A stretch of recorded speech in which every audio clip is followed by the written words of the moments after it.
మహా news TV head ఆఫీస్పై కొంతమంది గూండాల్ని పంపించి కేటీఆర్ దాడి చేయించడము, రాళ్లతోని కారు అద్దాలు వాళ్ళకు కొట్టడము, కట్టెలతోని కారు పైన ఆఫీస్ పైన దాడి చేయడం అనేటువంటిది కేటీఆర్ని మూర్ఖత్వానికి పరాకాష్ఠది.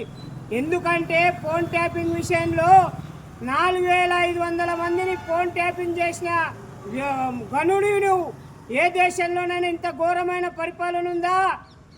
కేసీఆర్, కల్వకుంట్ల చంద్రశేఖరరావు, కల్వకుంట్ల తారక రామారావు, అలాగే కవితారావు, అలాగే హరీష్ రావు, అదేవిధంగా సంతోష్ రావు, శ్రావణ్ రావు, అదేవిధంగా ప్రభాకర్ రావు అధికారులను కూడా నీ కులానికి చెందిన వ్యక్తులనే పెట్టుకొని ఉద్యోగస్తులే కాకుండా, నీ పార్టీ వాళ్ళనే కాకుండా, ప్రజలనే కాకుండా, వ్యాపారస్తులనే కాకుండా, సినిమా ఇండస్ట్రీనే కాకుండా అన్ని వర్గాల వాళ్ళ యొక్క ఫోన్ ట్యాపింగ్ చేసి పరిపాలన చేసిన దుర్మార్గుడు నీవు.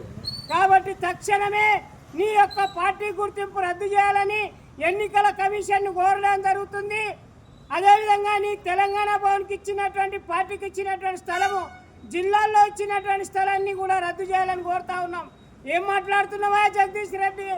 నీవు విద్యుత్ ఒప్పందంలో ఛత్తీస్గఢ్తో విద్యుత్ను కొన్న ఒప్పందంలో 10,000 కోట్ల రూపాయలు నువ్వు లంచం తీసుకున్నావని అసెంబ్లీ సాక్షిగా మీ జిల్లాకు చెందినటువంటి కోమటిరెడ్డి వెంకటరెడ్డి గారిని ముఖం పట్టుకొని చెప్పారు కదనే.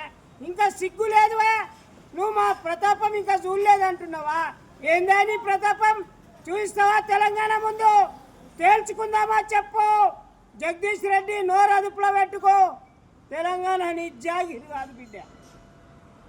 మహా న్యూస్పై దాడి చేయడం